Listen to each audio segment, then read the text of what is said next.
ಅಂದರೆ ನೋಡಿಸ್ಕೊಂಡು ಹೋಗುತ್ತೆ. ಅದರಲ್ಲೂ ಈ 3 ಜನ ಎಂಟ್ರಿ ಆಗಿ ಇವ್ರದ್ದು ರಾದ್ದಾಂತ ರಗಳೆಗಳು ಶುರು ಆಗ್ತಾವಲ್ಲ, ಹಾಂ, ಅವಾಗ ಅದು ಕರ್ಕೊಂಡು ಹೋಗ್ಬಿಡುತ್ತೆ ಸಿನಿಮಾ.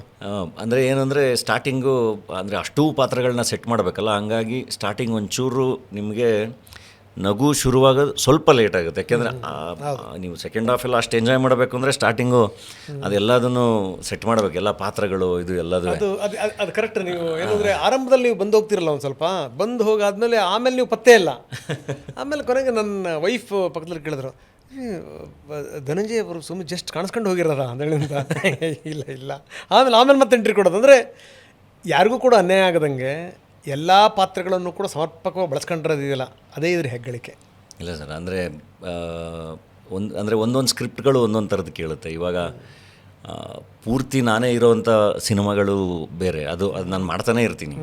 ಇವಾಗ ನಮ್ಮ ನೆಕ್ಸ್ಟ್ ಅಣ್ಣ ಫ್ರಮ್ ಮೆಕ್ಸಿಕೋ ಬರ್ತಾಯಿದೆ, ಇಡೀ ಸಿನಿಮಾ ನನ್ನನ್ನು ನೀವು ನೋಡಿ ಎಂಜಾಯ್ ಮಾಡ್ಬೋದು. 666 ಆಪ್ರೇಷನ್ ಡ್ರೀಮ್ ಥಿಯೇಟ್ರ್ ಬರ್ತಾಯಿದೆ, ಹಲಗಲಿ ಶೂಟ್ ಮಾಡ್ತಾಯಿದ್ದೀವಿ. ಹಾಗೆ ಆ ಸಿನಿಮಾಗಳು ನಾನು ಲೀಡಾಗಿ ಸೆಂಟ್ರಲ್ ಕ್ಯಾರೆಕ್ಟರಾಗಿ ಅದು ಬೇರೆ. ಈ ಕೆಲವೊಂದು ಸಿನಿಮಾಗಳಲ್ಲಿ ಏನಾಗುತ್ತೆ, ಅದು ಹೆಂಗೆ ಅಂದರೆ ನನಗೆ ಸ್ವಲ್ಪ ಈ ಹೊಸ ಅರಿವಿನೊಂದಿಗೆ ಅರಿಬೇಕು ಅಂತ, ಅದೇನೋ ಒಂದು ಭಾಳ ಬ್ಯೂಟಿಫುಲ್ಲಾಗಿ ಏನೋ ಕಟ್ಟಿದ್ದಾರೆ. ಅದರಲ್ಲಿ ಒಂದು ಪಾತ್ರ ಇದೆ, ಅದು ನಾನು ಮಾಡಿದ್ರೆ ಚೆನ್ನಾಗಿರುತ್ತೆ, ನೀನು ಮಾಡಬೇಕು ಅಂತ ಇಡೀ ಟೀಮ್ ಕೇಳಿದ್ದಾರೆ. ಇನ್ನೆಲ್ಲ ಹೊಸ ಹುಡುಗರಿದ್ದಾರೆ, ಅವ್ರ ಜೊತೆ ನಾನು ಒಂದು ಭಾಗ ಆದರೆ ಅದು ಅದ್ರದ್ದು ಎಂಜಾಯ್ಮೆಂಟೇ ಬೇರೆ ಅಂತ.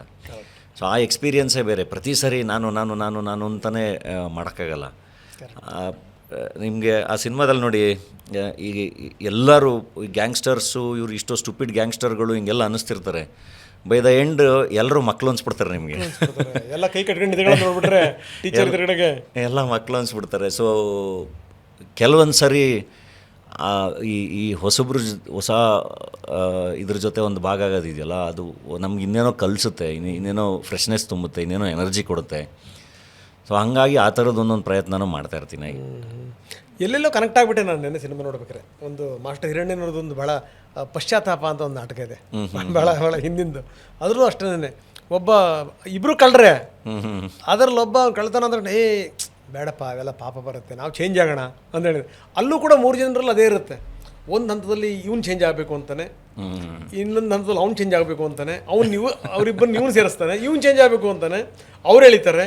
ಸೊ ಈ ಥರ ಎಳ್ಕೊಂಡು ಹೋಗಿರೋದು ಅಂದರೆ ರಿಯಾಲಿಟಿ ಅಲ್ವ ಸರ್. ಇವಾಗ ನಮ್ಮ ದ್ವಂದ್ವ ಏನಿದೆಯಲ್ಲ ಸರ್, ಅದು ತುಂಬ ಪಾತ್ರಗಳಲ್ಲಿ ಕಾಣಿಸಿದೆ. ಒಂದು ಸರಿ ಇವಾಗ ಸಡನ್ನಾಗಿ ಈಗ ನಾವೇ ಒಂದು 3 ಜನ ಫ್ರೆಂಡ್ಸ್ ಇರ್ತೀವಿ ಅಂದರೆ, ಕರಪ್ಟಾಗೋ ಒಂದು ಅವಕಾಶ ಸಿಕ್ಕರೆ ಓಕೆ, ಇದರಿಂದ ನಮಗೇನೋ ಸಖತ್ತಾಗೇನೋ ಆಗ್ಬಿಡುತ್ತೆ ಅಂತ ಅಂದಾಗ, ಸಡನ್ನಾಗಿ ಒಬ್ಬ ಇಲ್ಲ ಗುರು ಕರಪ್ಟ್ ಆಗ್ಬಿಡೋಣ ಅಂತ ಯೋಚನೆ ಮಾಡಿದ್ರೆ, ಇನ್ನಿಬ್ಬರು ಅವೆಲ್ಲ ತಪ್ಪು ಗುರು ಬೇಡ ಅಂತ ಹೇಳಿ 2 ಸೆಕೆಂಡಿಗೆ ಯಾಕೆ ತಪ್ಪೇನಿದೆ, ಇಲ್ಲೇನೋ ವರ್ಕೌಟ್ ಆಗುತ್ತಲ್ಲ ಅಂತ ಯೋಚನೆ ಮಾಡೋದು ಸಹಜ ಅಲ್ಲ.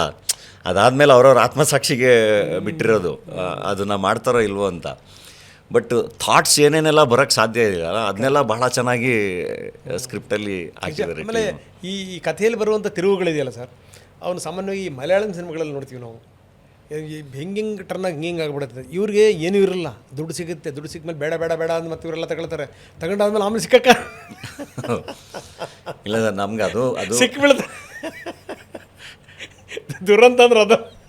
ನನಗೆ ಖುಷಿ ಏನು ಗೊತ್ತಾ, ನೀವು ಇನ್ನೂ ನೆನ್ಸ್ಕೊಂಡು ನಗ್ತಾ ಹೇಳ್ತಾ ಇದ್ದಾರಲ್ಲ, ಅದು ಯಾಕಂದರೆ ಅವನು ಯಾರು ಅವನು ಕಾರ್ ತಕ್ಕ ತಕ್ಷಣ ಬಂದು ಹಿಡ್ಕೋತಾರೆ. ಅವ್ರು ಯಾರೋ ಎಲ್ಲೆಲ್ಲಿಗೂ ಟಿಸ್ಟ್ಗಳು ಸಿಕ್ಬಿಡ್ತಾವೆ ನೋಡಿ. ಅಂದರೆ ಒಂದು ನಾವು ಯಾವಾಗಲೂ ಯೋಚನೆ ಮಾಡ್ತಾಯಿದ್ವಿ, ಅಂದರೆ ಮಲಯಾಳಂ ಸಿನಿಮಾಗಳು ಭಾಳ ಚೆನ್ನಾಗಿ ಬರ್ತಿದ್ದಾವೆ, ಆ್ಯಂಡ್ ನಮ್ಮಲ್ಲೂ ಬಹಳ ಚೆನ್ನಾಗಿ ಮಲಯಾಳಂ ಸಿನಿಮಾಗಳನ್ನ ನೋಡ್ತಾ ಇದ್ದೀವಿ. ಆ್ಯಂಡ್ ಎಲ್ಲರೂ ಹೇಳ್ತಾನೆ ಇರ್ತಾರೆ, ಅದು ಮಲಯಾಳಂ ಸಿನಿಮಾಗಳು ನೋಡಿ ಎಷ್ಟು ಚೆನ್ನಾಗಿ ಬರ್ತಾಯಿದೆ ಅಂತೆಲ್ಲ. ಸೊ ನಮ್ಮದು ಈ ಸರಿ ಅದೊಂದು ಚಾಲೆಂಜ್ ಇತ್ತು, ನಾವು ಬೇರೆ ಥರ ಯೋಚನೆ ಮಾಡಿ ಅದೇ ಥರದ ಕ್ವಾಲಿಟಿಲಿ ಸಿನಿಮಾ ಮಾಡೋಣ ಅಂತ. ಹಾಗಾಗಿನೇ ಈ ಥರದ್ದು ಹೊಸದು ಕಂಪ್ಲೀಟ್ ಒಂದು ರೋಲರ್ ಕೋಸ್ಟರ್, ಕಂಪ್ಲೀಟು ಕೇಯೋಸು, ಆ ಥರದನ್ನೊಂದನ್ನು ಟ್ರೈ ಮಾಡಿರೋದು. ನನಗೂ ಆ ಪಾತ್ರಧಾರಿ ನಮ್ಮ ಪೂರ್ಣಚಂದ್ರ ಅಂತ ಗೊತ್ತಿರಲಿಲ್ಲ. ಚೆನ್ನಾಗಿ ಮಾಡ್ಯಾರ ಅವರನ್ನು. Yes sir.